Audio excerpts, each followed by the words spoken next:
At last, Thomas came to the end of the bridge, reaching Europe. It had been a long trip, and the sun was just about to rise. Whew. What a good thing I needed to sleep during my day off, he puffed. I might take my presents to the museum. Driver was right to ask if I'm to visit it. I might get to see the Graf and Stift car himself, if I can get inside, that is. He knew the museum was not like York's Railway Museum back in England.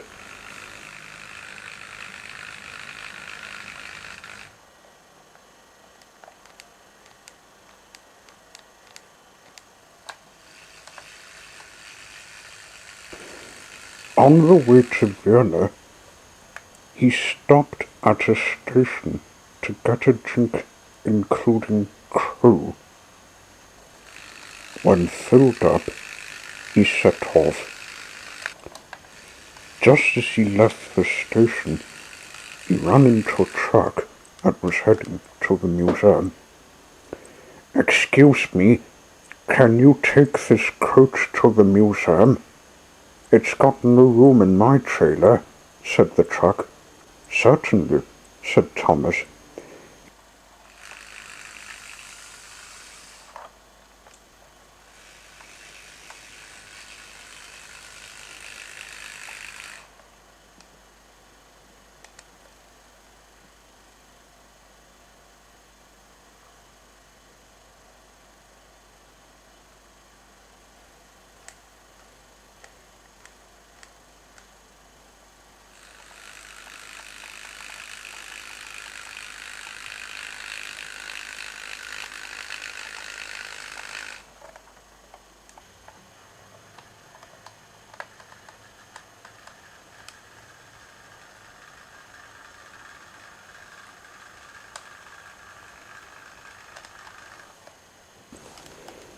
Phaeton meanwhile arrived to drop off her passengers,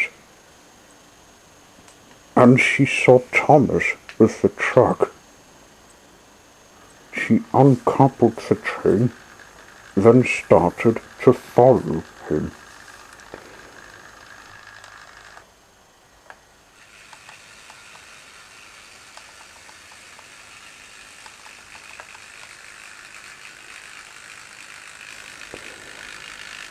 When he reached the museum, he was greeted by the museum director. He didn't expect a train to visit Vienna. "Hello. You could seem to be Austrian. What is your name, and what's that truck for?" he asked. "I'm Thomas, sir, and I've got a coach that was supposed to be delivered to the museum," said Thomas. "I did wish for the museum to get upgraded, but are there many engines like me in display? The museum holds armor stuff and one car we have given to us since 1914. But why would you ask?" "Well, there aren't any lines for me to go in. You only arrange machines to transport me inside without making its shape different. I was wanting to see your Graf and Stift car that's put in display," Thomas explained. "The coach is allowed in it, but we can't have you in the museum. There aren't any trains that can be part of the army collection."